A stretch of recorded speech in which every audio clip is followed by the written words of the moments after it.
미국 실버뉴스는 라이프트리 CBD 오일이 함께합니다. LA 카운티 내 노숙자 집계를 위한 전수조사가 시작됐습니다. LA 노숙자 관리국은 오는 20일까지 조사를 진행한다고 밝혔습니다. 당국은 노숙자 규모를 파악하고 현재까지 시행된 노숙자 정책의 효과를 평가하기 위한 목적이라고 설명했습니다. 전수조사는 저녁 8시부터 시작되며 자원봉사자 3명 또는 4명이 한 조를 이루어 배당받은 지역을 돌아다니며 노숙자 숫자를 직접 파악하는 방법입니다. 도널드 트럼프 대통령이 미국에 수입되는 자동차에 부과되는 관세가 25% 수준일 것이라고 밝혔습니다. 현재 수입 승용차 관세는 2.5%입니다. 트럼프 대통령은 의약품 관세에 대해선 25%나 그 이상이 될 것이며 관세는 1년에 걸쳐 훨씬 더 인상될 것이라고 말했습니다. 트럼프 대통령은 다만 관세 부과 전에 미국에 제조시설을 지으려는 각국 기업 및 정부와 협상할 여지가 있다는 점도 내비쳤습니다. 해외 기업들이 미국으로 생산 거점을 옮기는 데 필요한 시간을 관세 발효 시점을 정하는 과정에서 고려할 수도 있다고 시사한 것으로 풀이됩니다. 미국의 자동차 25% 관세 부과가 현실화할 경우 한국의 대미 수출은 큰 타격을 입을 것으로 전망됩니다. 지난해 한국이 미국에 수출한 자동차는 143만 대로 전체 수출 자동차의 51.5%를 차지했습니다. 미국 내 사이비 종교단체 지지안스의 일원들이 경찰에 붙잡혔습니다. CNN과 워싱턴 포스트는 메릴랜드주 법원이 지지안스의 지도자로 지지라고 불리는 잭 라소타와 회원 등 3명에게 보석 없는 구금 명령을 내렸다고 보도했습니다. 세 사람은 극단주의 단체 지지안스의 소속으로 지지안스는 총 3개 주에서 발생한 5건의 살인사건에 연루되어 있는 것으로 알려졌습니다.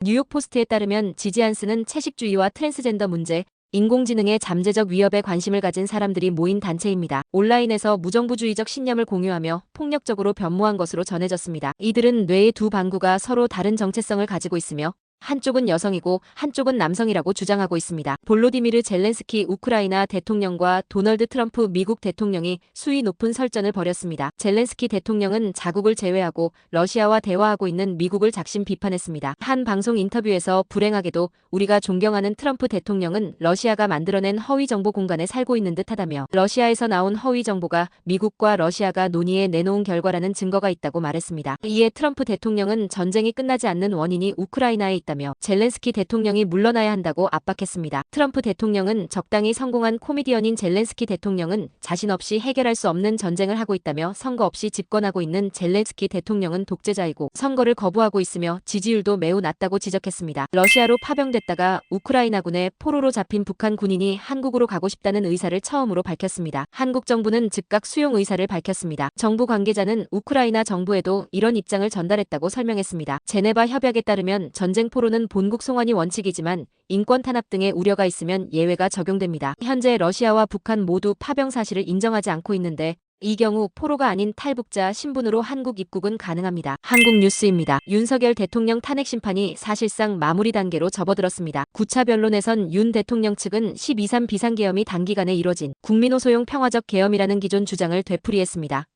변론에 주어진 시간 대부분은 부정선거 음모론 주장, 야당과 언론 탓에 할애했습니다. 반면 국회 측은 윤 대통령이 직무에 복귀한다면 공동체와 구성원 모두를 위험에 빠뜨릴 거라며 탄핵 인용을 호소했습니다. 만약 10차 변론을 끝으로 추가 증인 신문 기일을 잡지 않을 경우 재판부는 양측에 최후 변론 기회를 제공한 뒤 수차례 평의와 평가를 거쳐 3월 중순쯤 결론을 내릴 전망입니다. 윤석열 대통령 부부의 공천 개입 의혹을 수사하는 검찰이 지난해 총선을 앞두고 김건희 여사가 김영선 전 의원과 여러 차례 연락한 내역을 확보했습니다. 창원지검 수사보고서에 담긴 김 여사와 김 전 의원의 연락 내역은 모두 11차례로 김 여사가 4차례 전화를 걸었고 김 전 의원은 7차례 문자를 보낸 거로 드러났습니다. 명태균 관련 사건을 창원지검으로부터 이송받은 서울중앙지검은 김 여사에 대한 직접 조사가 불가피하다는 입장인 것으로 알려졌습니다. 끝으로 날씨입니다. 남부 캘리포니아 맑은 날씨 보이겠습니다. LA와 오렌지 카운티는 낮 최고 기온은 70도, 밤 최저 기온은 49도 예상됩니다. 벨리와 인랜드 엠파이어 지역 낮 최고 기온은 73도,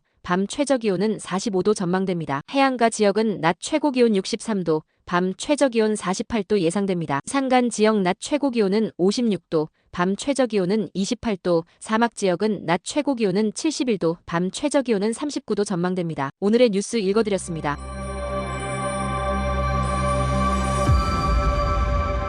고맙습니다.